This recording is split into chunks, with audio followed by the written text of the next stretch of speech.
Last night I showed you the lunacy of somebody who was fishing in the Albert Park area, the giant lake there, which legally you can do, and an animal activist comes up and starts filming and then having a go because how dare you hurt those beautiful animals? What, the swans? No, the fish with that evil plastic fishing line. Do they make them out of hemp? But, or, you know, if they're paper straws, they would just simply melt away. Perhaps if you were able to throw metal straws just at fish, that's the approved way of fishing in Melbourne now, is it, Nicholas? I don't know. But even bigger and weirder things that are going on for people who like a fish in this country, and we turn to what's been unfolding today in the Daily Telegraph, where the New South Wales Game Fishing Association has confirmed members were encouraged to abide by its social media policies to protect themselves, which include not posting graphic pictures of their catches. And by that they mean exactly the ones that you just saw. Big enough fish, holding it up. We've all got that photo, either of us as kids where it wasn't a very big fish, or if you've been lucky enough to go out on the boat and get a big one. The safety measures come after a photo of a young boy with a monster shark catch off the coast of Sydney went viral. Can we see that photo again? It attracted hundreds of trolls savaging him online for his actions. By the way, some of the garbage that was written about this bloke on Facebook when a picture of him legally fishing. May this haunt you for the rest of your life. It takes a special kind of parent to be proud of your kid killing something for fun. It takes a special kind of person to encourage them further. Gary, the kid's doing something legal. Posting about it's legal.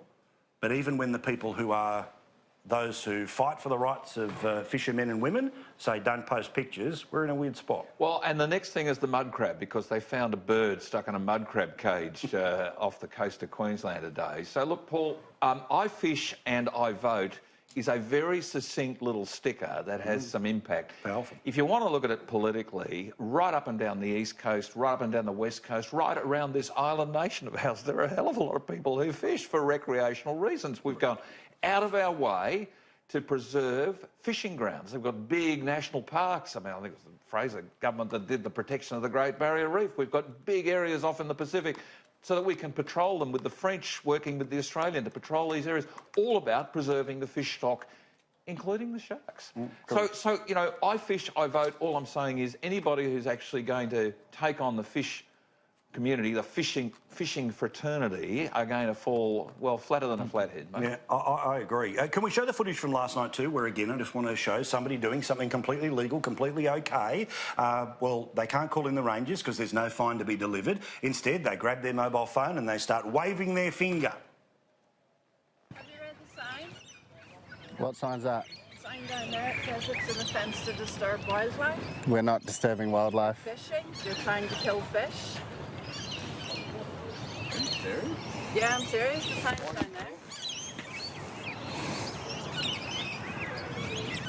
I mean, there's baby swans here. There's baby swans here, and there's swans trying to raise their young, and you guys are got plastic fishing line out. Do you think that's very appropriate? Plastic fishing line? Do you even care, like? I respect wildlife, I catch and release fish, and I follow the law. Bronwyn, what do you think about this? And also the people that are trying to give advice to their fellow fishermen and women, don't post pictures about this stuff. Well, they tell us we can't eat meat. Now they're going to tell us we can't eat fish. They tell us that vegetables scream when they're cut. So maybe we've got to go back to the old ways and eat each other. That's when they'll be satisfied.